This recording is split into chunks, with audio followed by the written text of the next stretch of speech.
Supply and demand is the primary reason the markets move. And if you're going to be trading in the financial markets, it's so important that you understand how supply and demand works, but more importantly, how to find the strongest supply and demand zones on the chart. That's exactly what we're going to learn in this video. So let's hit the charts and get stuck in. So here we are on the charts, and it's time for a bit of a crash course on what supply and demand is, okay? But first, I want you to imagine the financial markets as a constant battle between buyers and sellers, okay? That is what's going on in the market. It's a constant battle. It's a continuous auction between buyers and sellers, okay? And this battle is represented on your price chart, okay? That's how we see price candles, and that is price's journey over time. But let's have a talk about what actually supply and demand is, okay? We know the markets are a battle between buyers and sellers at all times. And demand zones are an area in the market where buy orders exceed sell orders, okay? So there's more buyers than sellers at a particular level, which is causing price to move higher to fill those orders, okay? Every order must be matched, okay? There can't be more buyers than sellers in the market, okay? Because every order has to be matched, okay? Every buy order must be matched with a sell order, and every sell order must be matched with a buy order, okay? So there's a lot of buyers at a level in the market and not many sellers. Price is going to have to travel higher to find willing sellers to match those buyers, okay?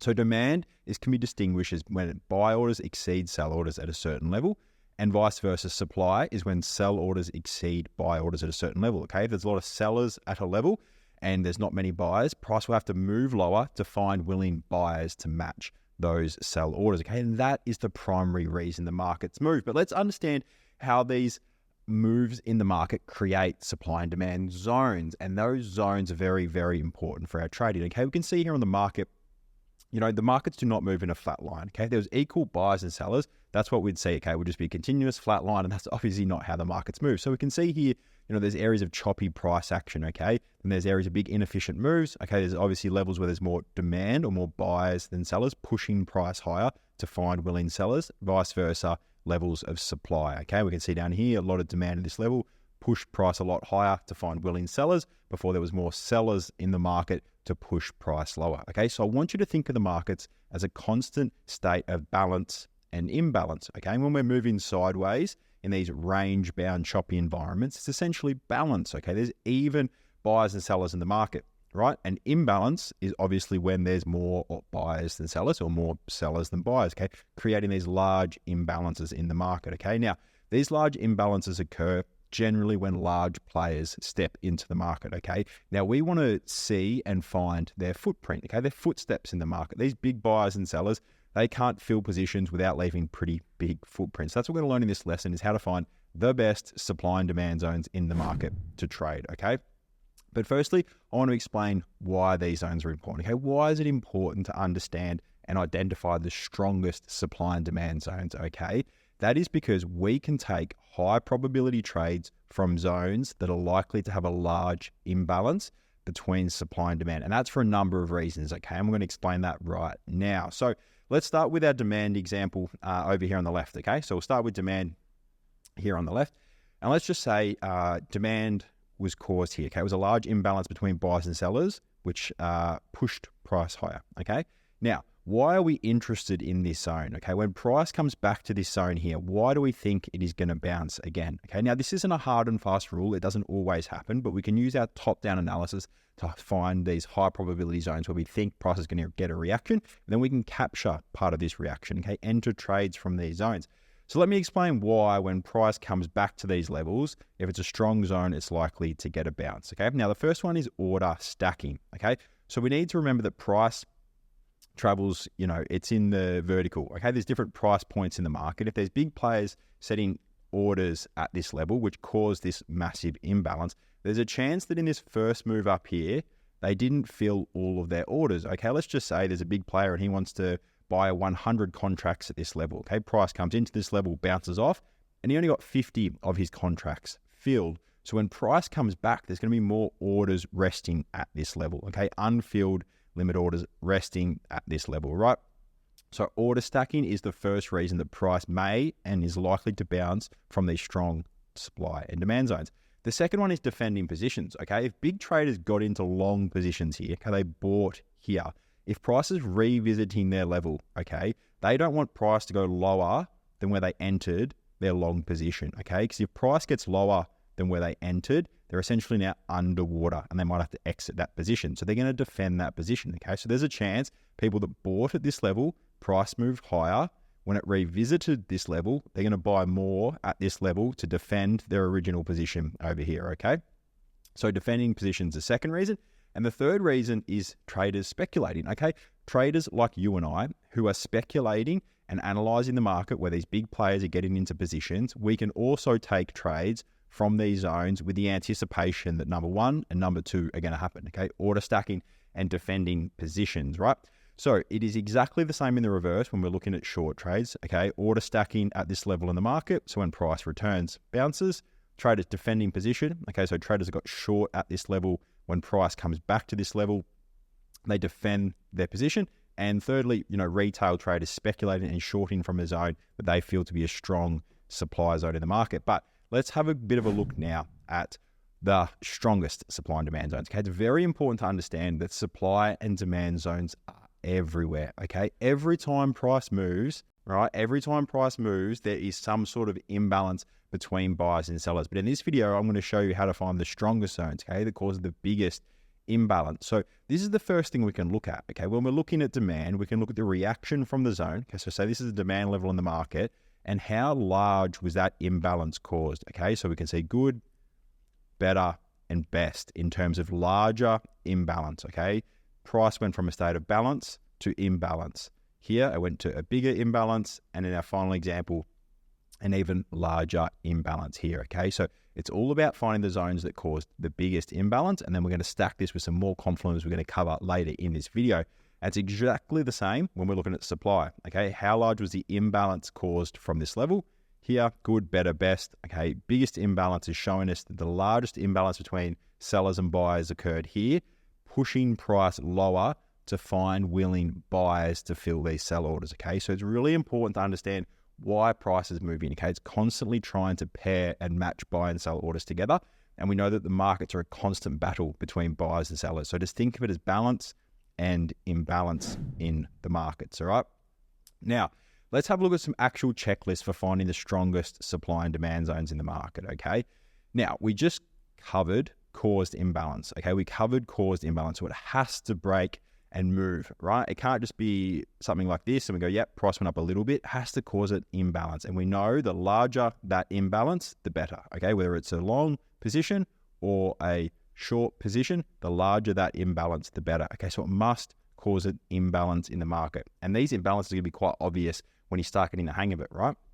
Now, second on our checklist for finding these valid and strong supply and demand zones is it must break some sort of structure, okay? And a structure is a 3-candle swing. So we can see here in the long position, the 3-candle swing, and in the short position, a 3-candle swing. So it must break structure. And what that means is candle closing above that level, okay? You can't have a wick because that could just be a sign of reversal or liquidity sweep in the market. So we need to see a candle closure above this level for a long and a candle closure below this level for a short, okay? And MSB here is just a short acronym for market structure break, okay? So we need to break some structure, and that is confirmation of the strength, okay? We've caused the imbalance, breaking the structure, and our third one is sweeping liquidity, okay? We can see here, 3-candle swing point here, price pushed down before breaking that structure, sweeping liquidity here, very likely stopping out a lot of traders that longed early in this position.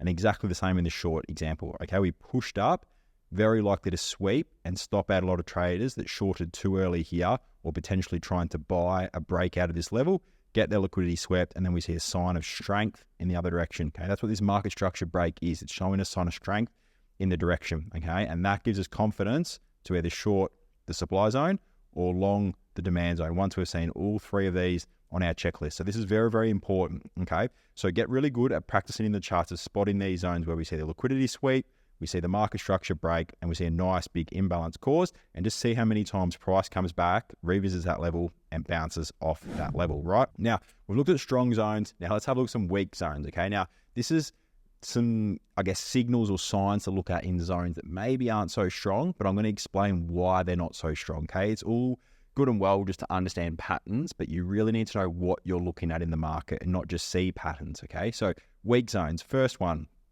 liquidity behind, okay? We can see here We haven't swept any liquidity. Okay, we've got a resting liquidity below with a 3-candle swing. We've got a bit of trendline compression liquidity here, right? So even though this zone here pushed price higher, caused an imbalance, it broke structure, it didn't sweep liquidity, okay, because you've got liquidity down here and that's resting behind the zone. So there's a good chance price may bounce a little bit and then just push down and take out this liquidity, because liquidity is the magnet, all right? It's the fuel the market needs to move, and the market is going to want to seek it out, right? And this is next example, equal highs and lows, very, very similar, okay? But this time our liquidity is resting below equal lows, okay? We did not sweep this liquidity, okay? We came down to the same level and pushed up, meaning that there's going to be a lot of resting orders below these levels. So even though this pushed away, caused an imbalance, broke structure, basically there's an objective sitting behind that, and think of that as a magnet for price, okay? So there's a very good chance price may react a little bit and roll down and sweep this, or it potentially could just sweep it,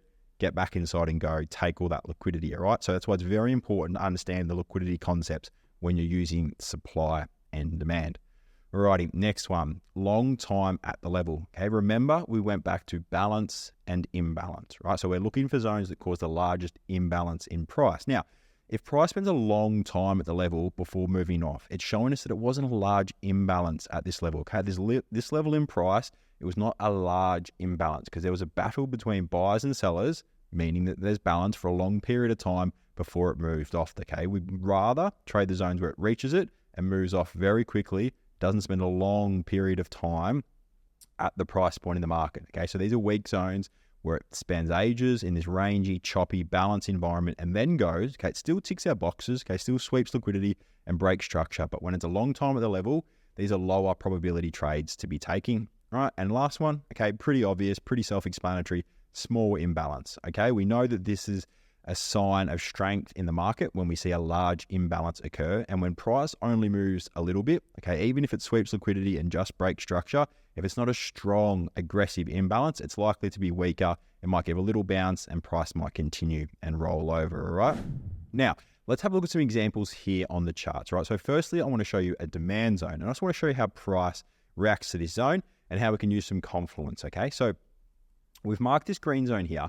And the best way to mark these supply and demand zones is looking where the demand, in this example, stepped into the market, and in supply, it's going to be the opposite, okay?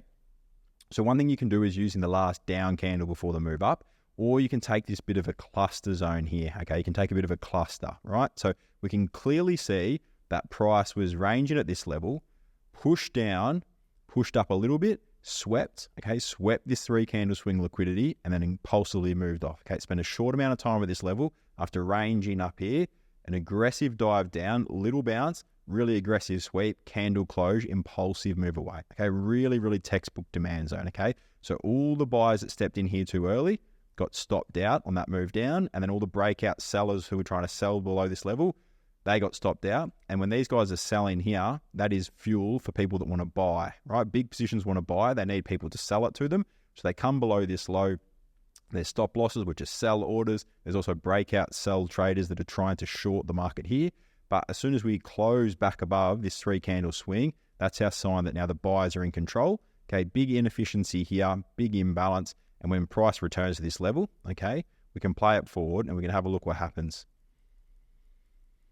Comes into the zone and then just bounces straight out of it, okay?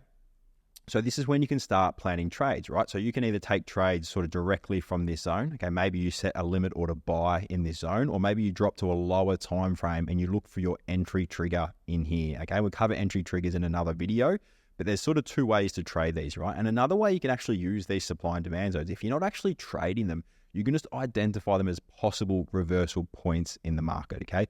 Very, very important to understand and identify these supply and demand zones in the market, because they are the key reason the market moves, right? Now, bit of an example, right? So this potentially looks like a good demand zone, right? Sort of pushes down, pushes up, big inefficient move, but you can see all this liquidity behind it, okay? So this would be one of those weak zones. We can see price came into it, little bounce, and continued lower to take out the liquidity here and fill in all of this inefficiency, okay? So it's really, really important to understand what you're looking at on the chart here. Now, before we get into the supply zone, if you're enjoying this video and you want to learn more trading content, make sure you hit the like and subscribe button. I'll be posting heaps and heaps of videos teaching you exactly how I trade the markets in a real simplified, straightforward way. All right, supply zones, very, very similar. okay, but in the opposite direction, okay? So opposite direction. So sometimes when you're new, it can be a little bit hard looking at things upside down. You might find demand zones easier. You might find supply zones easier. But with practice, you will get the hang of it, right? So what we can see here is price sort of ranged at this level for a little bit, created this swing point here. We had an impulsive push up. Okay, so we swept that liquidity.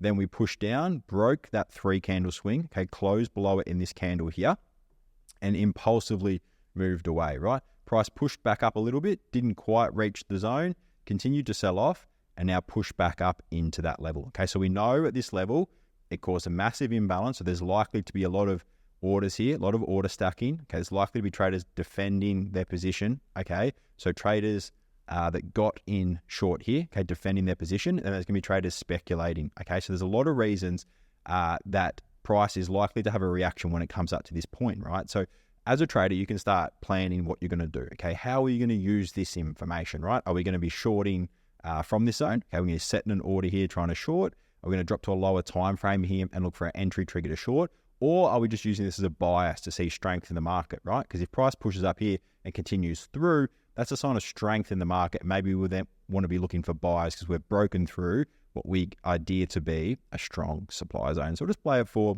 okay, and we'll see the reaction from the zone, right? These happen all over the charts. So tapped into the zone and absolutely sold off, all right? So just tapped into this supply cluster, okay? So we measured it from the candle up, down, and you can even actually take this whole cluster, right? Because you can see that this was a battle between buyers and sellers here. Up move, down move, broke it. That's your market structure break level. This is that supply cluster here, right? We can see price came up, put another liquidation in here, okay? Swept the liquidity on this candle before pushing down, breaking structure through here and selling off, right? So that is how supply and demand zones work. And this is how you want to identify them, okay? Using these, okay? The liquidity sweep, right? And the market structure break, and then the impulsive imbalance or the aggressive move away, right? Now, let's have a look at flip zones, okay? I understand what a flip zone is, right? These are extra strong zones, but even if you're not trading the actual supply and demand zones, having a really good understanding of flip zones and just viewing the markets as a battle between buyers and sellers can really help with your analysis and your bias, right? So what do I mean by flip zones, right? So here we can see in this example, we've got price sort of pushing down and it's respecting supply zones, right? Supply zone was caused here, price pushed into it, sold off, okay? Supply zone was created here, price pushed into it and sold off. But then what happened, okay? Price at this level in the market pushed up and broke this supply zone, right? So we knew there was supply in the market here.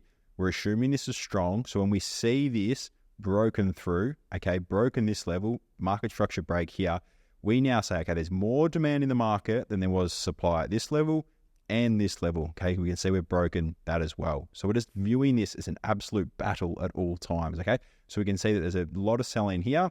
We see that reaction, okay? That confirms that there were sellers here, but then pushed up, we go, okay, basically the guys here are stronger than the sellers here, giving us extra strength and extra confidence to trade long from this level because it flipped this supply here, going at a stronger zone here than this zone here. So you'll see this all over the charts, okay? And it doesn't just have to be zones to trade from. You can use this to get your bias about, okay, who is in control in the market? Is it buyers or it's sellers? Are we breaking, these supply and demand zones, or are we respecting them and continue to sell off in the market, showing that sellers are really in control and price is going to have to move lower essentially to get cheaper to induce more buyers into the market, all right?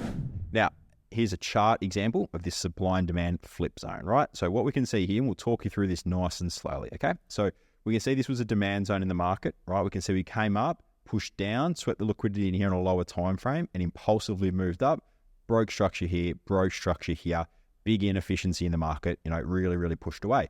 Then what we can see, price revisits it and we're thinking, there's a good chance price is going to bounce from this demand zone. And it does, okay? It really does. It has this little bounce here, and this is important to see this reaction, okay? Because this reaction here, this bullish little bounce, is confirming that there was buyers in the market here.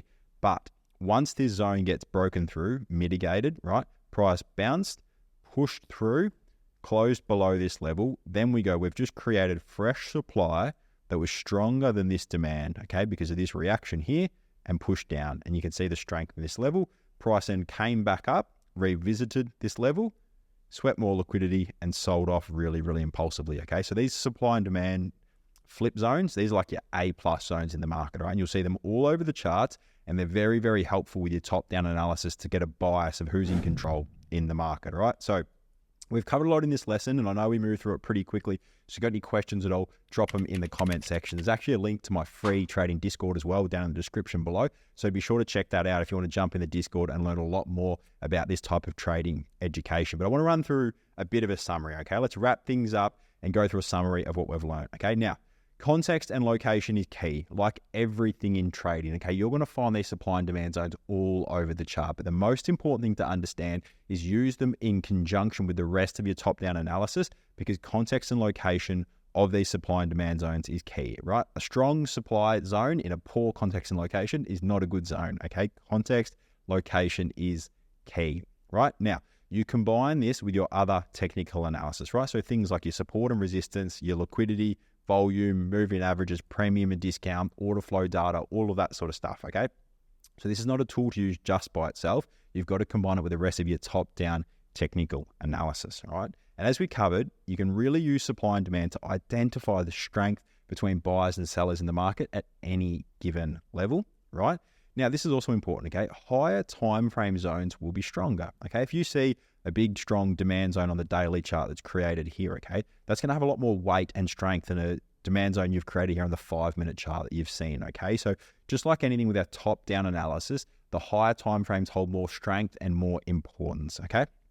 Now, you can use these zones to trade from. Like we said, when we see these zones in the market, we can potentially then trade from these levels, okay? Either with just a limit order at the level, or looking on the lower time frames for some sort of entry trigger at that level. And another really important thing is likely turning points in the market, okay? So if you're in a long trade, let's say you've done really well, you're pushing the trade up, you can use this analysis skills to spot these supply zones where there might be a bit of trouble in the market, and this might be a zone to take some profits before price pushes in to that really, really strong supply zone.